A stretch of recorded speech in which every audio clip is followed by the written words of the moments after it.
aquellos que me conocen, bueno, quizá ya lo han escuchado en alguna ocasión de mí, pero para aquellos que no, bueno, vamos a platicar de un tema que a mí me parece muy interesante, muy importante de entender también para poder comprender un poco la naturaleza del juicio de amparo como mecanismo extraordinario de defensa y el por qué técnicamente y no por una cuestión estrictamente doctrinaria, por qué el amparo es un juicio, ¿sí? Y a la vez es un mecanismo de defensa. Pues bien, vamos a comenzar con lo que es la llamada garantía de audiencia y las formalidades esenciales del procedimiento, de la mano con el derecho fundamental de acceso a la justicia. La garantía de audiencia está consagrada en el artículo 14, párrafo segundo de la Constitución Federal y establece palabras más, palabras menos, que nadie, ninguna persona puede ser privada de su libertad, sus derechos, posesiones, sino mediante juicio previo, seguido conforme a las leyes que se expidan con anterioridad al hecho, ante los jueces previamente establecidos, ante los tribunales previamente establecidos, y en el que se sigan las formalidades esenciales del procedimiento. Este acto de privación al que se refiere este segundo párrafo del artículo 14 de la Constitución ha sido definido por la Suprema Corte de Justicia como la supresión definitiva de parte de los derechos del gobernado. Esto es, si en un juicio civil me condenan al pago de cierta cantidad, es evidente que esa condena tiene el efecto, tiene el alcance de privarme de parte de mi patrimonio para que con eso se cubra la deuda que yo tengo con la persona que me demandó. Si en un proceso penal al imputado se le condena a la imposición de una pena privativa de libertad, evidentemente lo están privando de su libertad personal por el periodo que establezca la propia sentencia, entre otros muchos supuestos. Si me condenan, por ejemplo, a la pérdida de la patria potestad, no es evidente que me están privando de esos derechos derivados de mi filiación, pero no de las obligaciones, y esa es otra circunstancia. Por esa razón, para que lleguemos a esta, no llamemos la sanción, pero sí a este resultado a través del cual yo voy a ser privado de mis derechos, de parte de mis derechos, es necesario que se me dé esta garantía de audiencia. Y no la garantía de audiencia con la finalidad de que yo vaya de primera mano con la autoridad jurisdiccional y me entreviste con ella. No, esta garantía de audiencia debe de entenderse como el derecho a través del cual las partes en un procedimiento van a poder producir sus derechos de acción y de excepción, ¿sí? O de contradicción, o de sus derechos de defensa también en algún sentido. Sin embargo, la Suprema Corte de Justicia la Constitución en el artículo 14 no reguló, no especificó cuáles son esas formalidades esenciales del procedimiento que se deben de satisfacer para dar cabal cumplimiento a esta garantía de audiencia. La Suprema Corte de Justicia de la Nación se encargó de resolver este problema por ahí de principios de la novena época del Semanario Judicial de la Federación y estableció que las formalidades esenciales del procedimiento deben de entenderse como aquellas cuestiones que se deben de satisfacer a las partes durante el procedimiento. Nada más que en aquel entonces lo hizo de manera un poquito, no sesgada, pero sí recordemos que la jurisprudencia, bueno, es el análisis de un caso concreto y la forma en cómo se resuelve a partir de la interpretación de la ley o de los hechos concretos que se están dando.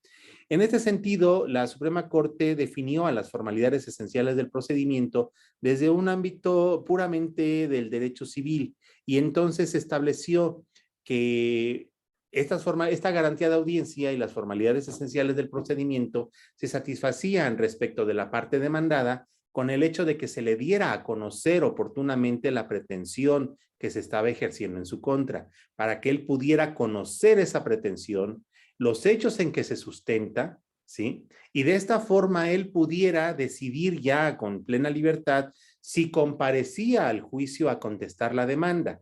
Si lo hacía, bueno, al contestar la demanda, podía entonces oponer excepciones para tratar de destruir, de atenuar o de aplazar la acción que se estaba intentando en su contra. Una siguiente formalidad esencial del procedimiento que contempló la Suprema Corte es la posibilidad de probar. Dice, bueno, de nada sirve que este demandado comparezca a juicio a defenderse y a contestar la demanda si no le dan la prerrogativa de poder ofrecer pruebas en las que sustente su defensa. ¿sí? Además, una siguiente formalidad esencial del procedimiento es el derecho a expresar alegatos. Y la última consiste en que se dicte una sentencia o resolución en la cual se dirima la contienda. En la evolución jurisprudencial, dice el compañero José Gildardo Gutiérrez Bravo, muchas gracias. Muchas gracias por los comentarios, compañero. Qué gusto que esté por aquí también. En ese sentido, en la evolución de la jurisprudencia de la Suprema Corte, en algún momento estableció por ahí alguna tesis aislada de la primera sala, que a mí me llama muchísimo la atención el por qué no llegó al estatus de jurisprudencia. Y esa tesis establecía que también debía de entenderse como formalidad esencial del procedimiento la posibilidad de que las partes impugnaran las resoluciones que se dictaban dentro de ese procedimiento en particular. Sin embargo, esta tesis, sin decir que es incorrecta, debemos de atenderla con cuidado, no a su literalidad del texto, porque si nosotros volteamos a ver la Convención Americana sobre Derechos Humanos, vamos a encontrar que en el artículo 8 se establece que el derecho a impugnar, el derecho a contar con una segunda instancia en donde se impugne la legalidad de la sentencia, sí constituye una formalidad esencial del procedimiento, ojo, pero solo en los procedimientos penales. Solamente en los juicios penales el legislador tiene la obligación de implementar un recurso de alzada a través del cual se puede impugnar la legalidad de lo resuelto. Esto significa que en las demás materias el legislador no tiene esa obligación. Basta con que regule el procedimiento, pero no tendrá la obligación de establecer precisamente algún recurso en contra de la sentencia.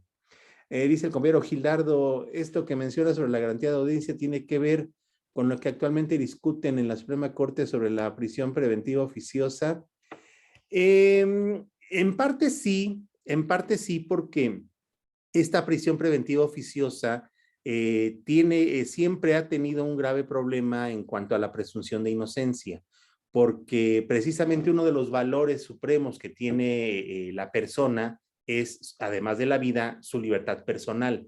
Y en ese sentido, el hecho de que tomen a una persona que todavía no ha sido juzgado en sentencia firme o en una sentencia a la que le preceda un procedimiento en el que ya se haya podido defender y en donde la parte que acusa, en este caso las fiscalías, hayan ofrecido las pruebas necesarias para que la autoridad judicial determine sobre si existe o no la plena responsabilidad penal de esta persona, bueno, resulta que pues ya se le está privando de su libertad. Entonces, esta situación es grave porque dicen los que saben de materia penal que esto atenta contra la presunción de inocencia. O sea, nadie es culpable hasta que la autoridad judicial en la sentencia determine lo contrario.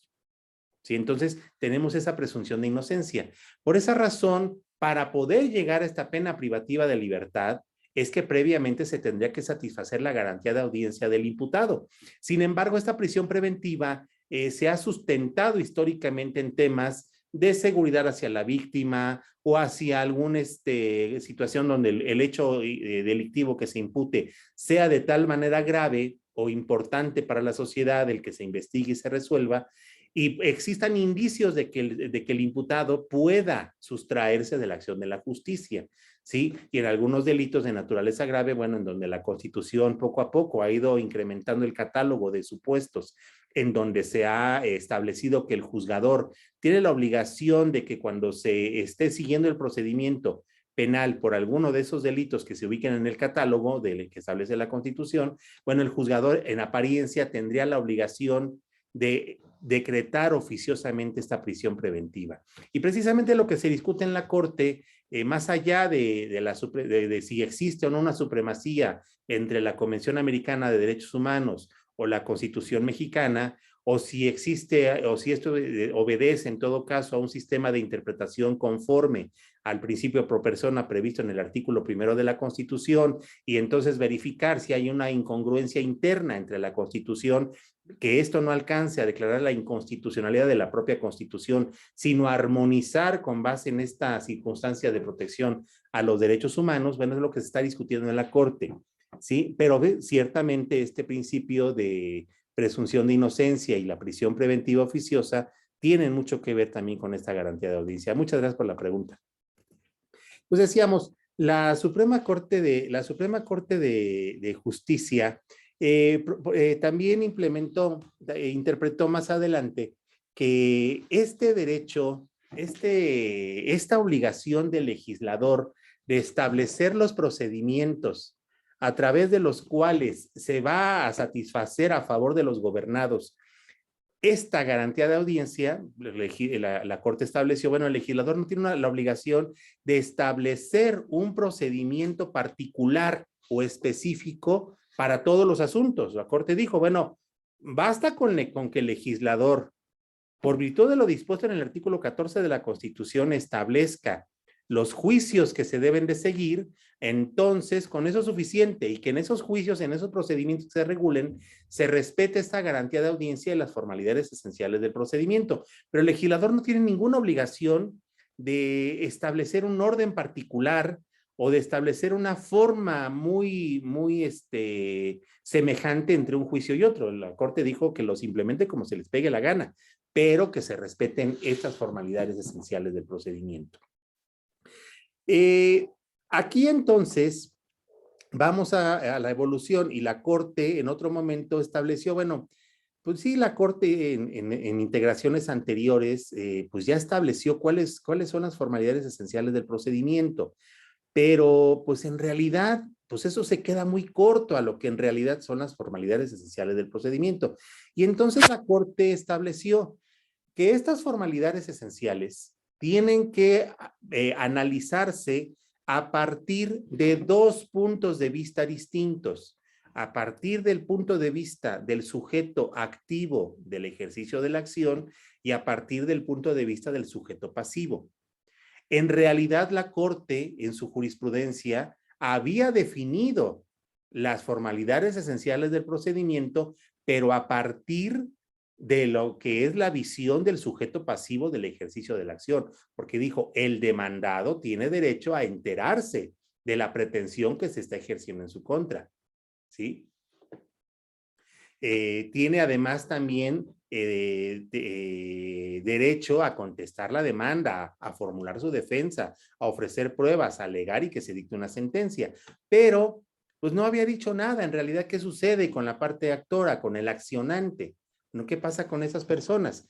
Bueno, ahí la Corte entonces estableció que esta garantía de audiencia y las formalidades esenciales del procedimiento también era posible analizarlas a partir del sujeto activo del ejercicio de la acción. Y en ese sentido, la Corte estableció que esta garantía de audiencia y las formalidades esenciales del procedimiento tenían que partirse a partir de la interpretación del artículo 14, párrafo segundo, y del artículo 17 de la Constitución, porque dijo, esta garantía de audiencia para la parte accionante constituye también involucra el derecho de acceso a la justicia y ambas en su conjunto, garantía de audiencia y acceso a la justicia, ¿sí? Constituyen entonces una especie del derecho de petición, porque yo, gobernado, tengo la facultad de acudir al órgano jurisdiccional a plantear una pretensión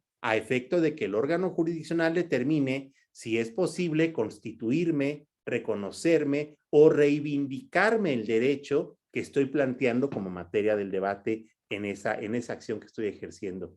El compañero Arturo Chávez, buenas tardes. En su opinión, en materia civil, ¿no aplica el derecho a un recurso efectivo, artículo 25, en casos como el arbitraje del laudo irrecurrible y no procede el amparo tampoco? Esa es una pregunta muy interesante porque decíamos, el derecho a impugnar una sentencia en un juicio, en realidad no constituye una formalidad esencial del procedimiento, salvo en materia penal, en donde el redactor del Pacto de San José claramente estableció que debía regularse un recurso de alzada, un recurso de segunda instancia, pero solo en materia penal. Esto no significa que exista una contradicción interna en la Convención Americana, al desconocer el derecho a recurrir como formalidad esencial del procedimiento, y por otro lado, en el artículo 25, numeral primero de la Convención, establecer que todo gobernado, palabras más, palabras menos, todo gobernado tiene derecho a un recurso sencillo y rápido que además sea eficaz para reivindicar al gobernado en el goce del derecho que se estime violado, y que además ese recurso tiene que ser procedente también tratándose de actos emitidos por autoridades del Estado.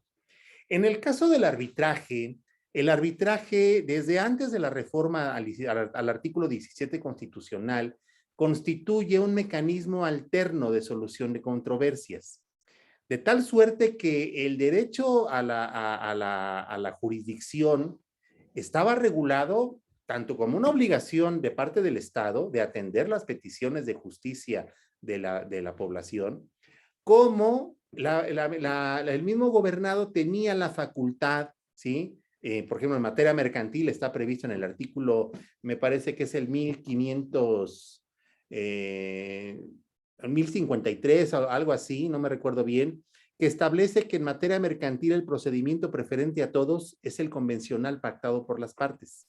Esto es, yo con mi contratante puedo pactar, que además del contrato que estamos celebrando, podemos pactar el tipo de procedimiento que vamos a seguir en caso de que exista controversia.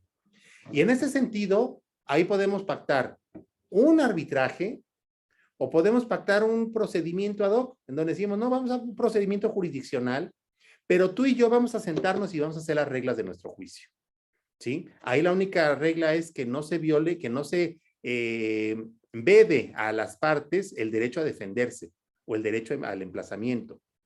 ¿Sí?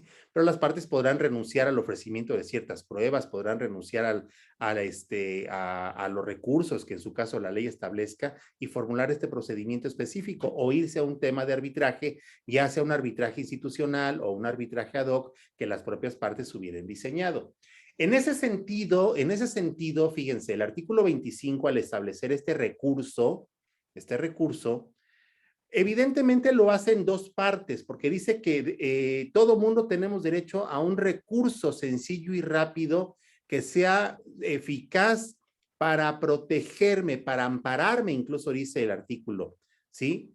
Y reivindicarme respecto de los derechos que se me hayan violado, pero no establece la fuente de la violación de esos derechos fundamentales. Solo la última parte establece que ese recurso debe de ser procedente incluso tratándose de actos emitidos por autoridades del Estado. Esto significa entonces que la afectación a mis derechos fundamentales tiene dos fuentes. Una es por parte de particulares y la otra es por parte de las autoridades.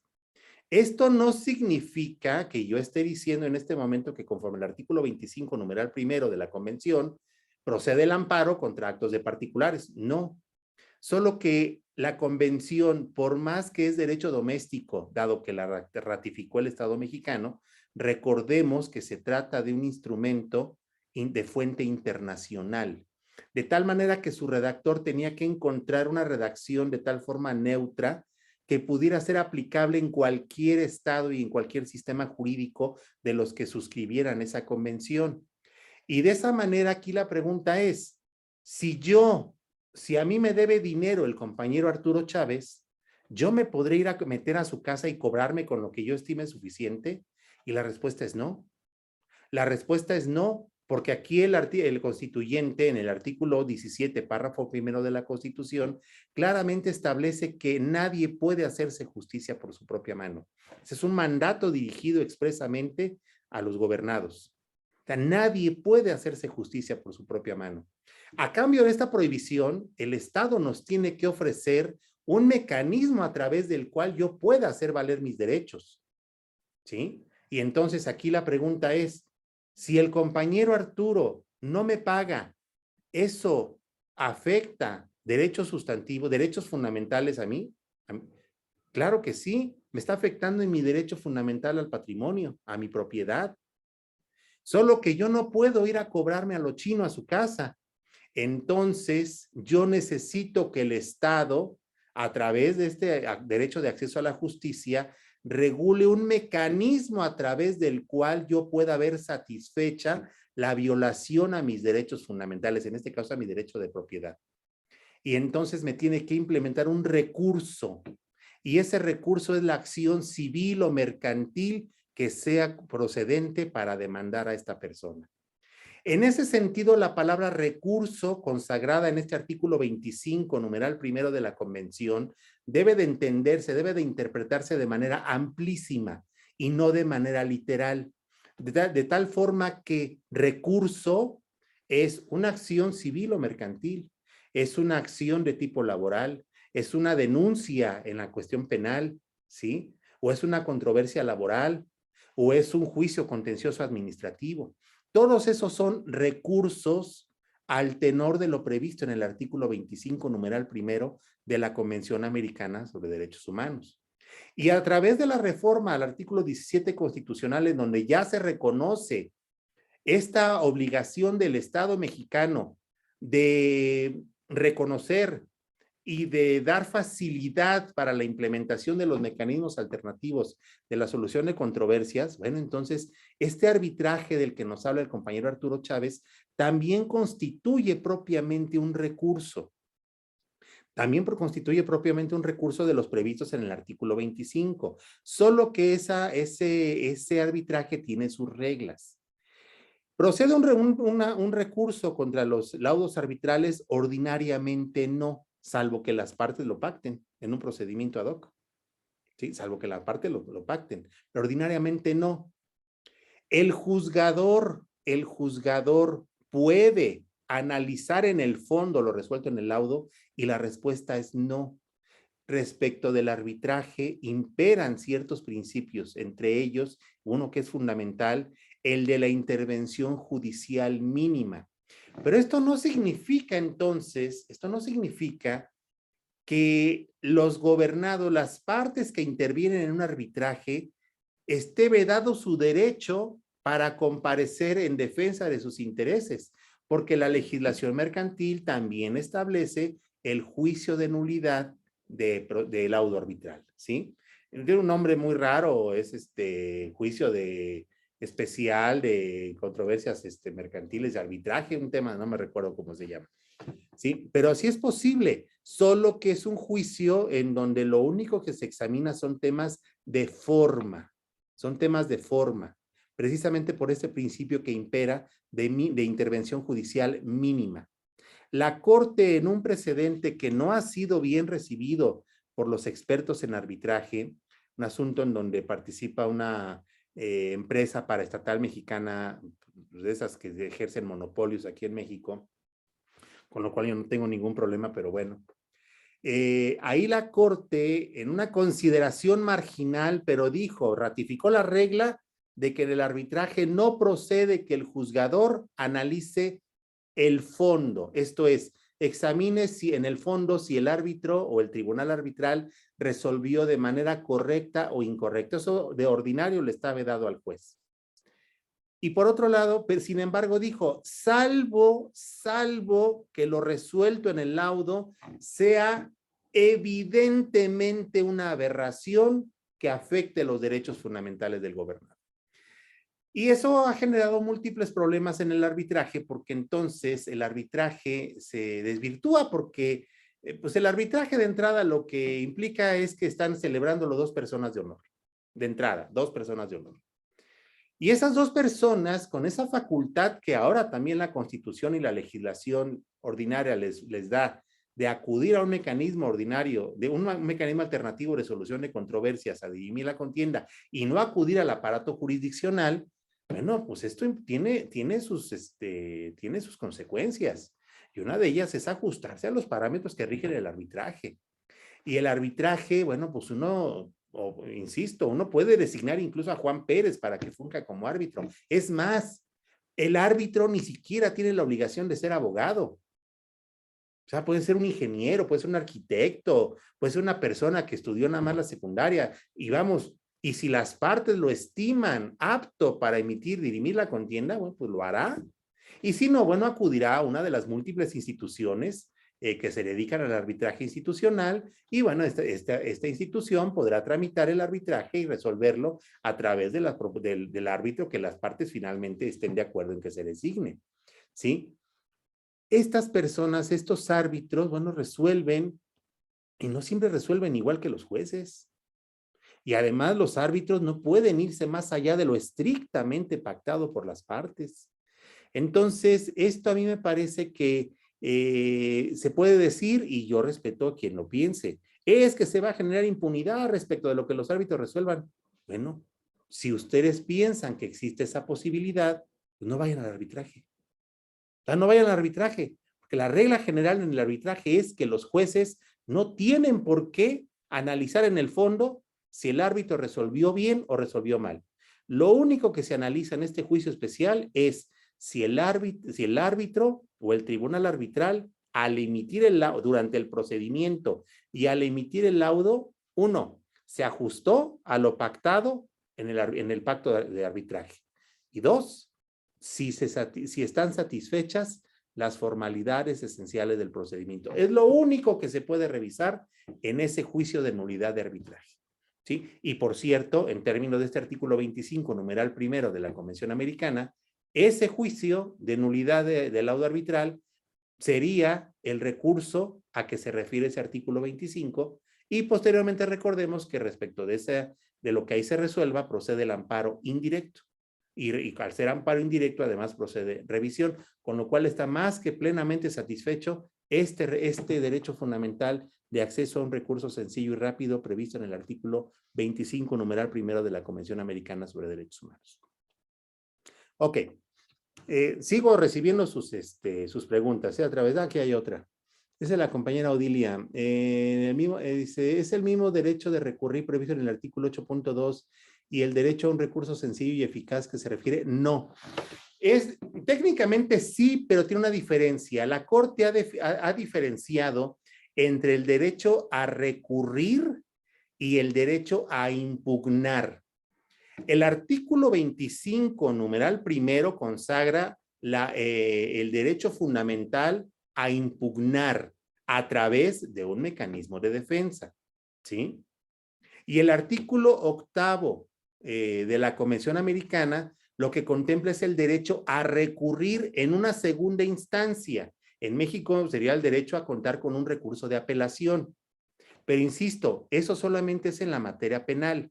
Entonces, por ejemplo, cuando se reformó el Código de Comercio y el Código de Procedimientos Civiles para la Ciudad de México y se implementaron los juicios orales, pues muchos se desgarraron las vestiduras porque decían, ¿cómo es posible que se establezca que en esos juicios no va a haber ningún recurso? Eso es violatorio del artículo 25. Y pues la Corte de manera unánime, tanto las dos salas como el Pleno resolvieron, no, eso no es inconstitucional. Y no es inconstitucional, aunque la Corte no lo dijo de esta manera, pero lo que resolvió la Corte finalmente se debe interpretar así. El artículo 25 consagra este derecho a impugnar, pero recordemos nuevamente, la convención es un texto de fuente internacional. Por tanto, al redactor del Pacto de San José, ¿ustedes creen de a de veras que se iba a poner a pensar, es que no le puedo poner recurso porque los mexicanos se les desgarran las vestiduras cuando escuchan que a su amparo le dicen recurso? No, no, no. El redactor del Pacto de San José tenía que encontrar una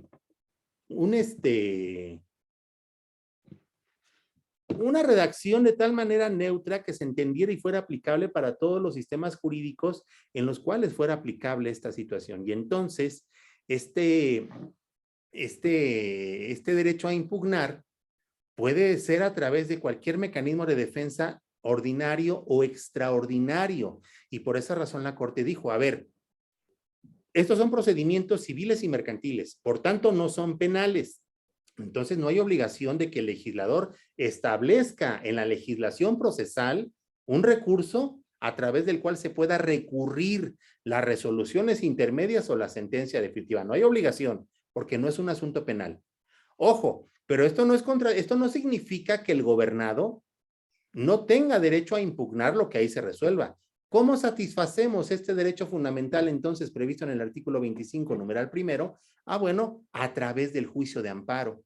Porque aunque el amparo es un mecanismo extraordinario, a final del día, a través del juicio de amparo, es posible impugnar la sentencia que se dicte en el juicio oral, ¿sí? Y este juicio de amparo va a tener la facultad, va a tener el alcance de poder declarar la ilegalidad de esa sentencia y en su caso, además, de ordenar incluso reponer el procedimiento si es que fuera necesario para ello. Sí, entonces, sí, la Corte misma estableció este derecho. Eso es distinto el derecho a recurrir. Ojo, recurrir. ¿Qué hacemos a través de los recursos ordinarios? Recurrir las resoluciones de los juzgadores. Estamos impugnando la legalidad de lo resuelto por el juzgador. Y esto se resuelve en un sistema de recursos a nivel ordinario. Y a través del derecho a impugnar, entonces ya hablamos que tenemos derecho o bien a ejercer una acción de nulidad o bien a ejercer una acción constitucional como es el amparo como mecanismo extraordinario de defensa, ¿sí? Ok, seguimos, sigo viendo sus preguntas con todo gusto. Entonces,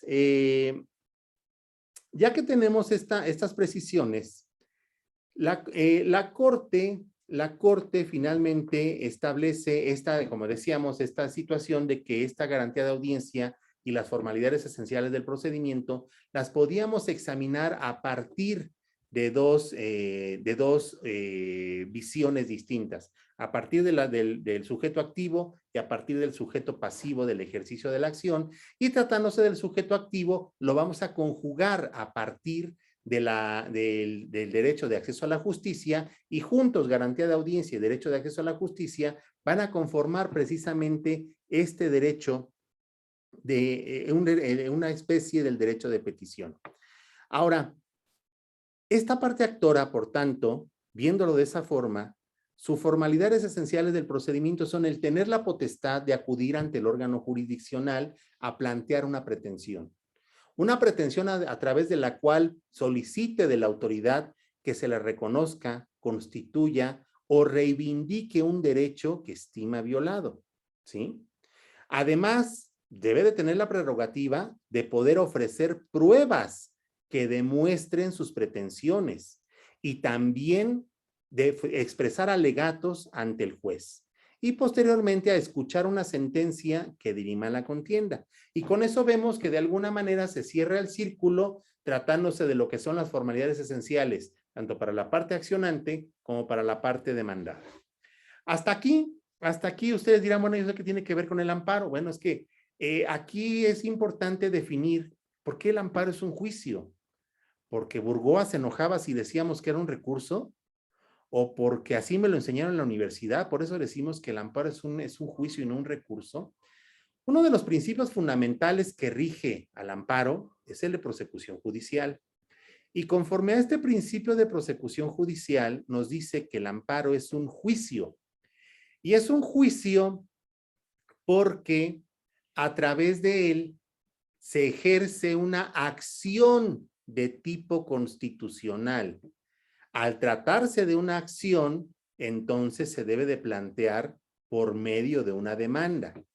Una demanda de la que debe conocer un tribunal judicial en un procedimiento en el que se deben satisfacer las formalidades esenciales.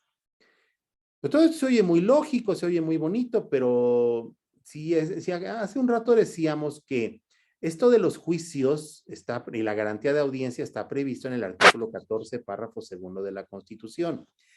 Y si está previsto ahí, y decíamos, pues la naturaleza del juicio, la necesidad de este juicio previo es ¿para qué?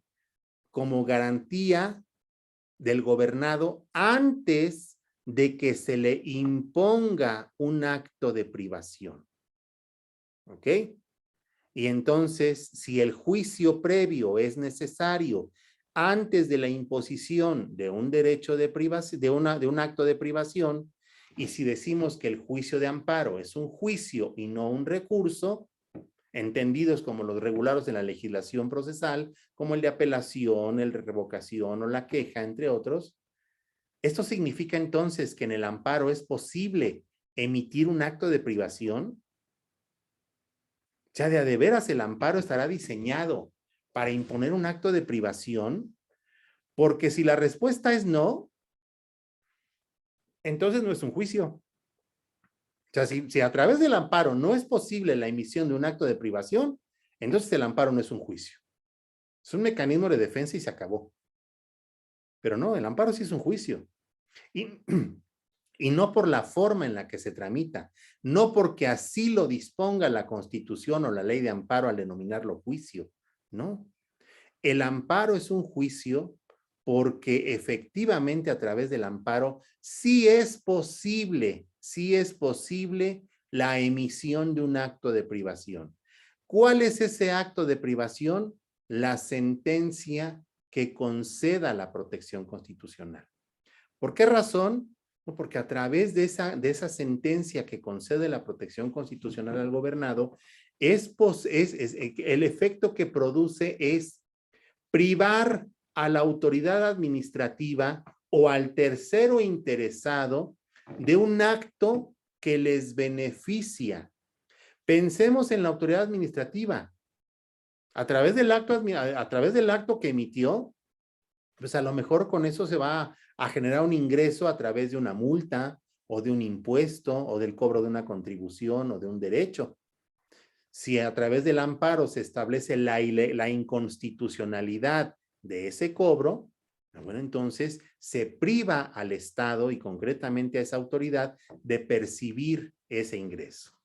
O bien, si a través del amparo lo que se hace es impedir que se construya determinada obra o puede incluso tener algún efecto de impedirle a alguna autoridad del Estado, pues el que lleva a cabo el cumplimiento de una política pública o el entorpecimiento de alguna obra también de esa naturaleza, ¿sí? De ahí que en materia administrativa, ojo, la autoridad responsable sí tiene legitimación para interponer el recurso de revisión en contra de lo resuelto por el Tribunal de Amparo, en este caso el juez de distrito.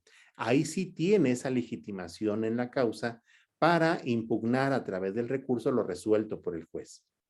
Sin embargo, en materias distintas a la administrativa, ordinariamente la autoridad responsable no tiene esa facultad.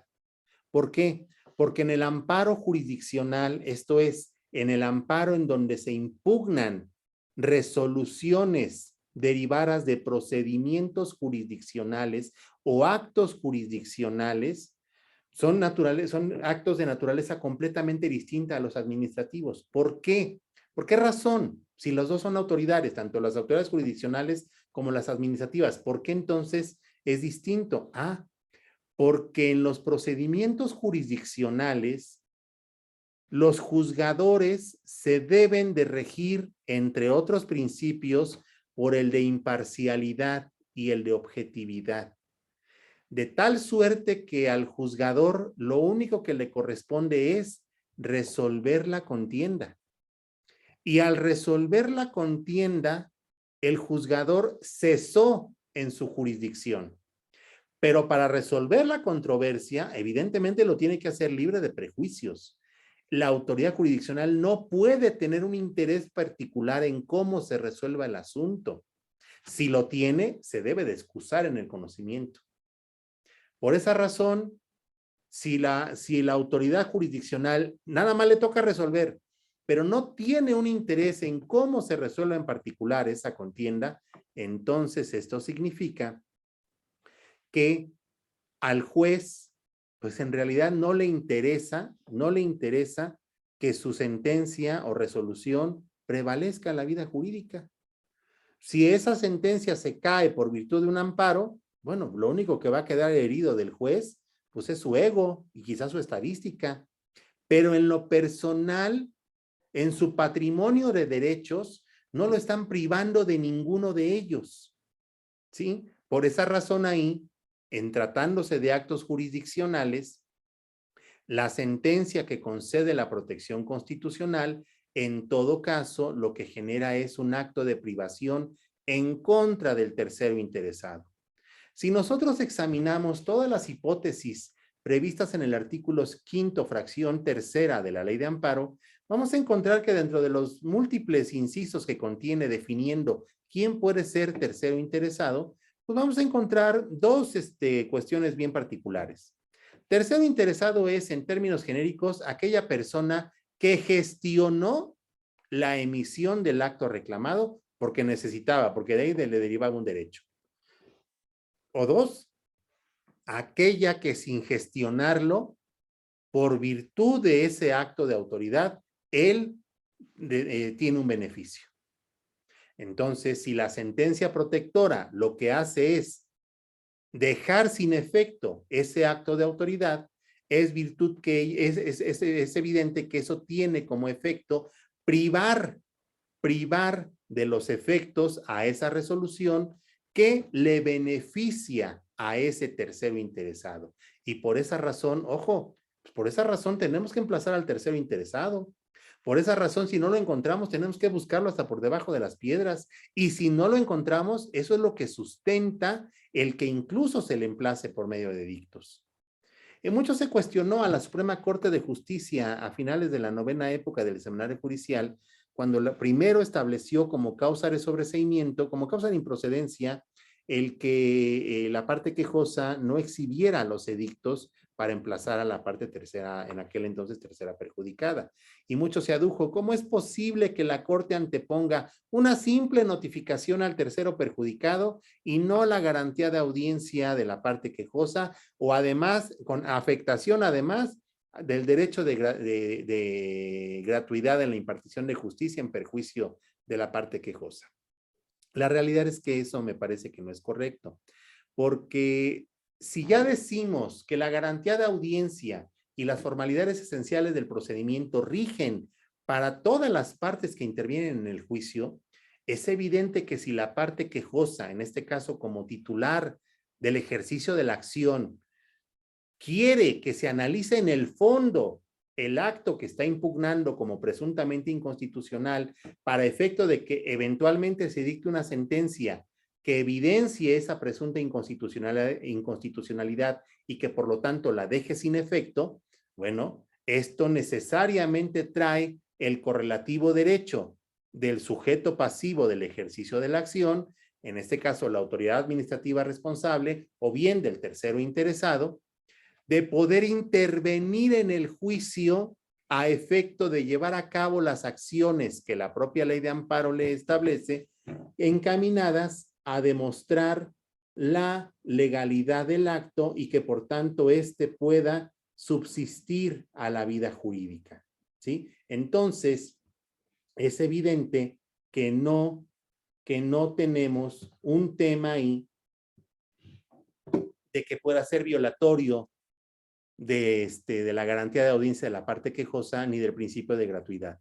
Porque al final del día, bueno, si el quejoso quiere que se resuelva el juicio, pues es importante que en ese juicio de amparo se respete la garantía de audiencia del tercero interesado.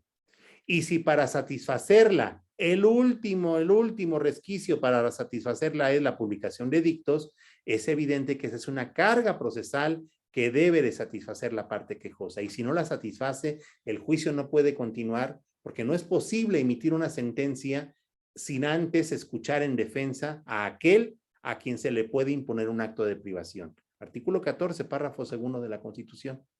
¿Sí? Entonces, estas formalidades, entonces ahora vamos a traerlas al juicio de amparo.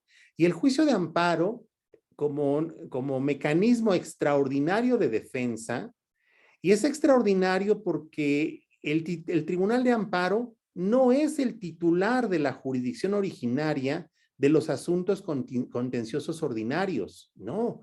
Ahí en los asuntos contenciosos ordinarios, el titular de la jurisdicción es o el juez de oralidad o de única instancia o el tribunal de apelación, que es el que finalmente resuelve en definitiva a través del recurso de alzada, ¿sí?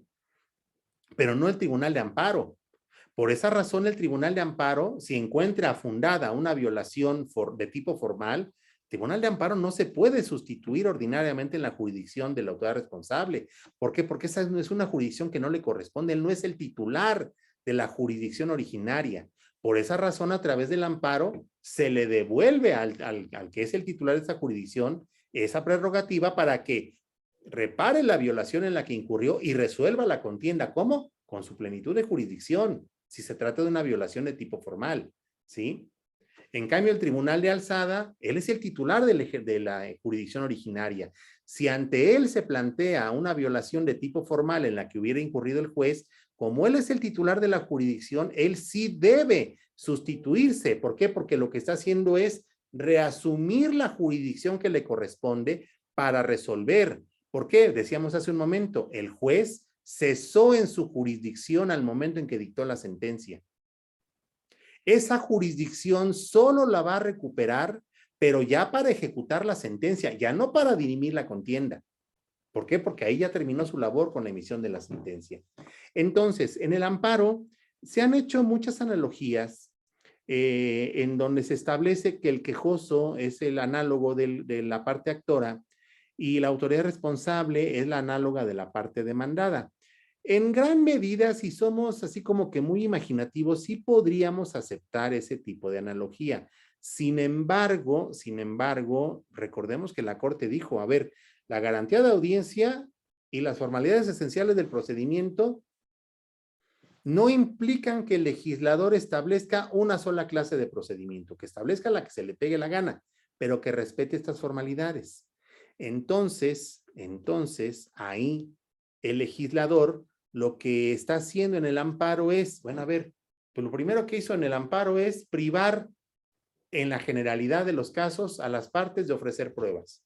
Y ustedes dirán, bueno, ¿y qué no nos acaba de decir hace un rato que el ofrecer pruebas implica una formalidad esencial del procedimiento? Sí, nada más que si el acto reclamado es de índole jurisdiccional, esto evidencia o hace presumir que ese derecho fundamental, ese derecho procesal de probar, las partes ya lo debieron haber ejercido ante las autoridades jurisdiccionales responsables.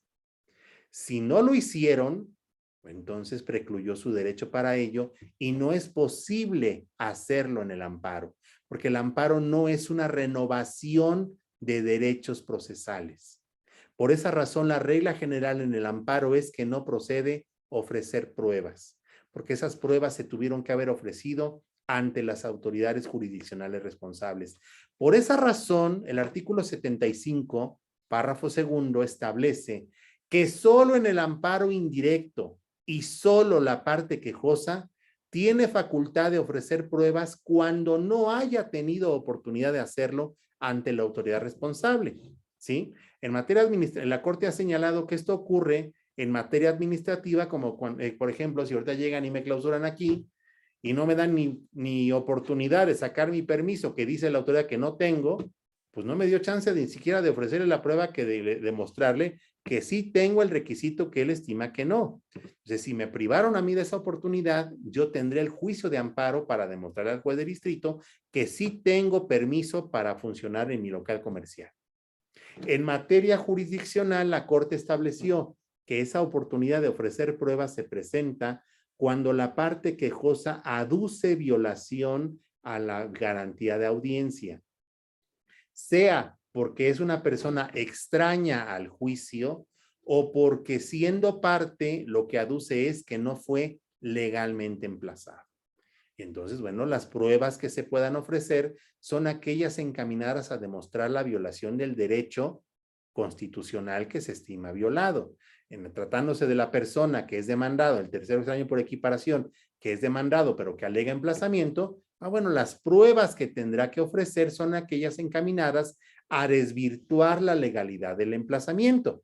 En tanto que aquella persona que no es parte en el procedimiento de origen, bueno, pues las pruebas que podrá ofrecer serán aquellas que estén vinculadas con acreditar que es titular del derecho que se está dilucidando en el juicio de origen y que por eso lo que se está actuando o lo que se resolvió en esa contienda le viola su garantía de audiencia.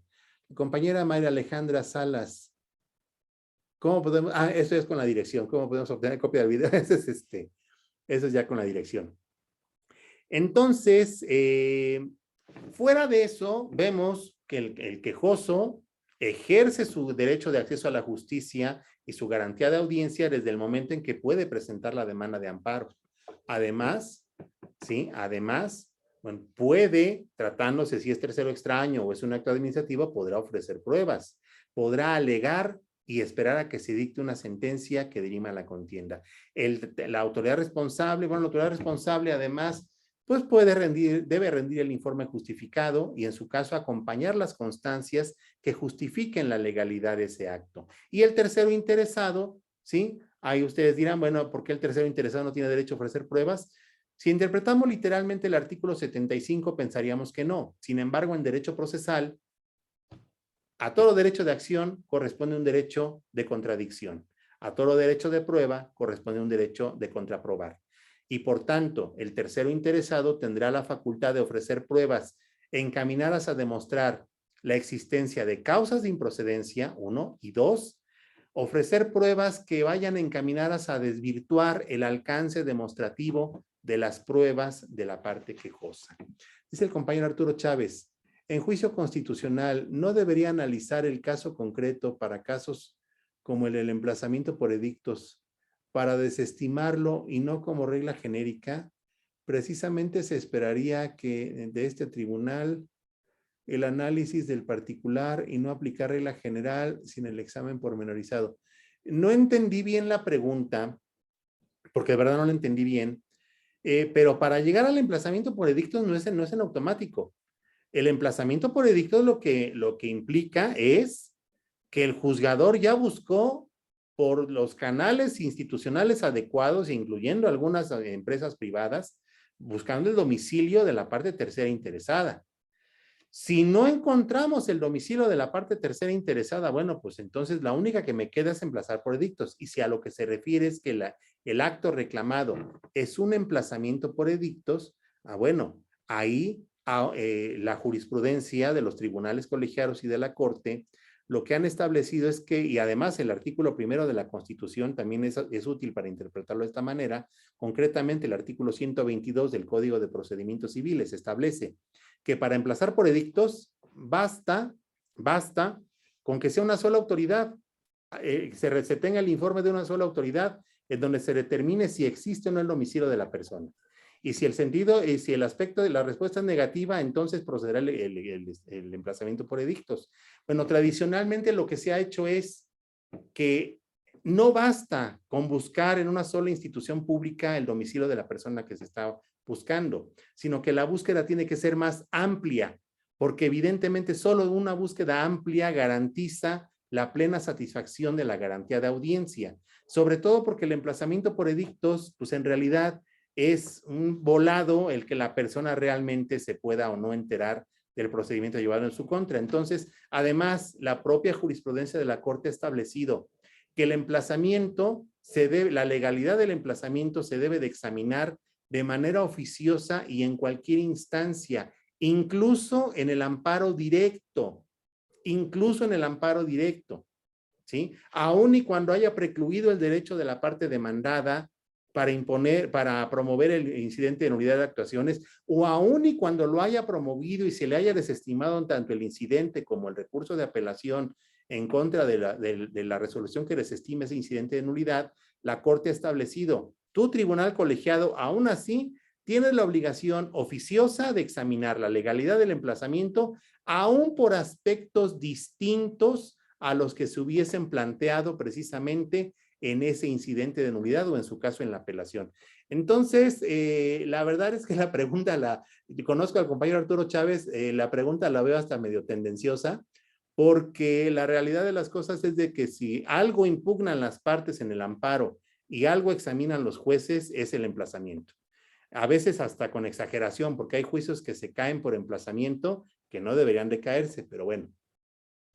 La compañera Mayra Alejandra, ¿podría hacer la búsqueda por el SAT, por medio del RFC o por medio del subdelegación IMSS? Mire, podemos buscar en el INE, podemos buscar precisamente ahí en el SAT, podemos buscar en las oficinas de tránsito, donde se expiden las licencias, podemos buscar en relaciones exteriores en la expedición de pasaportes, entre otras instituciones que tengan archivos públicos con domicilio de personas. Podemos mandarle un oficio a la empresa de teléfonos de México o a Telcel para ver también si dentro de sus usuarios hay una que se llame de tal manera y ya el juzgador podrá ir buscando a todas estas personas, ¿sale? Se me está acabando el tiempo y los 3 minutos que me faltan los voy a emplear para comentar qué son los alegatos, que es una formalidad esencial del procedimiento y que me parece que se ha malentendido en el transcurso del litigio. Este derecho a alegar implica que yo, gobernado, puedo plantearle al juez las conclusiones del asunto. Esto es, si estuviéramos en mercadotecnia, es la última oportunidad que yo, gobernado, tengo de plantearle al juez o de venderle al juez por qué soy yo y no mi contrario el que tiene la razón. Pero ahora, debemos recordar que son los escritos iniciales, si estamos en un juicio ordinario, pues es la demanda y la contestación, los escritos donde se fija la litis. Si con esos escritos se fija la litis, pues los alegatos evidentemente no son parte de la litis. Y el juez lo que tiene que resolver es la litis planteada. En amparo, la litis se conforma con el acto reclamado y los conceptos de violación. Por tanto, si los alegatos son ajenos a estos documentos, evidentemente el juez no tiene obligación de analizar en el fondo los alegatos. Ojo, no estoy diciendo que la autoridad judicial no tenga obligación de leerlos. Claro que tiene una obligación legal y hasta moral de analizarlos, de leer los alegatos, imponerse de su contenido. Pero como no conforman la litis, no tiene obligación en la sentencia de decir, a ver, lo que expresó el quejoso en sus alegatos no tiene la razón por esto y por aquello. Lo que dijo el tercero interesado es infundado por tal y cual. No, porque excedería entonces el análisis de la litis. Y me parece que a lo mejor la redacción de la jurisprudencia de la Corte pues no fue la más afortunada y se piensa que es un pasaporte para que los jueces no leamos los agravios. Digo, los alegatos, cuando la realidad es que si son la última oportunidad de plantear la conclusión del asunto para cada una de las partes, por supuesto que el juzgador las debe de leer, porque muchas veces esos alegatos bien planteados y concretitos nos dan una visión más clara de lo que nos plantearon en la demanda. Compañera Mayra Alejandra, muchas gracias, compañera, por sus comentarios. José Gildardo, ¿es cierto que la costumbre en algunos órganos judiciales, los alegatos solo los revisan si hacen valer causas de improcedencia? Lamentablemente sí. Lamentablemente sí, ahí sí hay obligación de hacer pronunciamientos sobre la concreta causa de improcedencia o sobreseimiento que se haga valer. Sin embargo, yo sigo sosteniendo que aunque no hay obligación de contestar lo planteado en el fondo en los alegatos, el órgano jurisdiccional, el juzgador de primera mano, sí tiene la obligación de leer lo que se plantea en los alegatos. De otra forma, es como si van a nuestra oficina a plantearnos el alegato de oreja y pues le decimos, pues ahí está, estoy con la puerta cerrada, ahí usted hable lo que quiera en el pasillo, porque no tengo obligación. O sea, pues sería exactamente lo mismo, me parece que no. Los tenemos que leer. Compañero Jorge Vázquez, igualmente muy gusto en saludarlo, compañero. Una pregunta que no tiene que ver con la materia de amparo, pero va encaminado a él. En un juicio ejecutivo mercantil donde el demandado no aparece como medida cautelar, puede solicitar al juez se embargue precautoriamente una cuenta bancaria, no vulnera su garantía de audiencia, le demanda esta providencia precautoria. Híjole, en el ejecutivo mercantil de entrada se despacha embargo. Y hay ocasiones en que la propia legislación mercantil establece la posibilidad, precisamente ante el temor fundado de que haya desaparición de bienes, de que se pueda llevar a cabo este embargo precautorio. Entonces me parece que sí sería posible, no recuerdo específicamente en este momento los artículos, pero sí existe lo que se llama precisamente el embargo de escritorio, precisamente por esa imposibilidad de encontrar a la parte demandada. José Gildardo, ¿es lo mismo respecto al pedimento formulado por el fiscal adscrito? Sí, a mí me mata de la risa porque el anterior artículo 155 de la ley ahora abrogada establecía que en la audiencia iba a concluir con la recepción de los alegatos y el pedimento del Ministerio Público. Ahora en la ley, no me recuerdo cuál es el artículo, pero es el correlativo del entonces 155, solamente dice que después de recibidas las pruebas se recibirán los alegatos de las partes.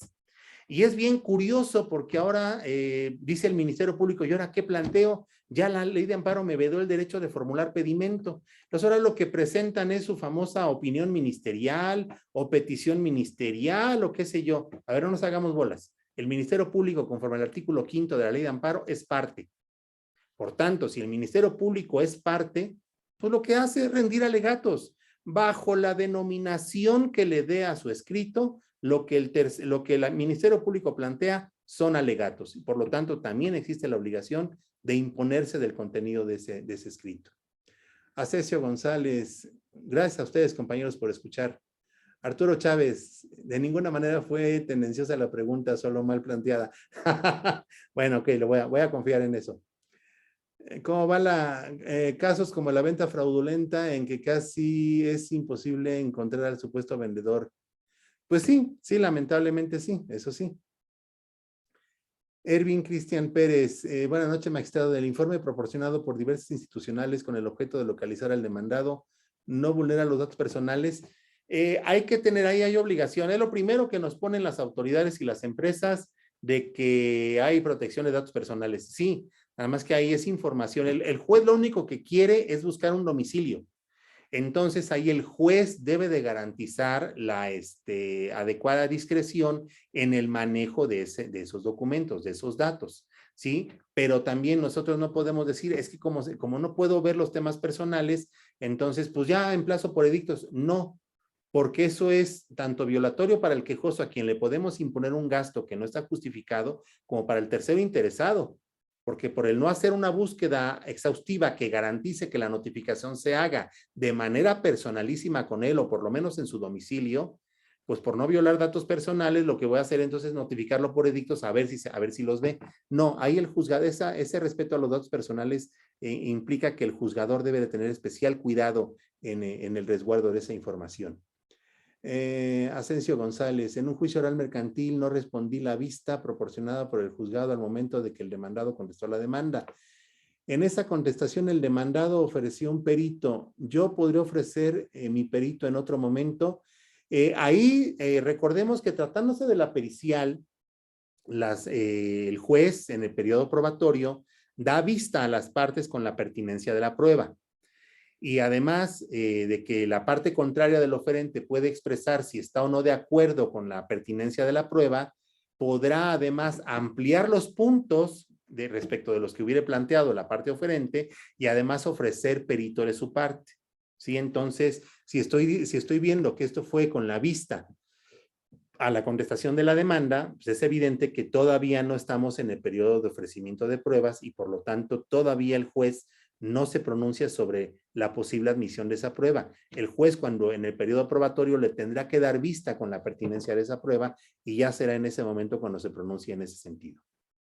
Bueno, pues muchas gracias. Es un tema que en el podemos platicar 5 o 6 horas, pero bueno, traté de ser muy concreto. Muchas gracias a la Universidad de USemper. Muchas gracias a todos ustedes por el favor de su atención.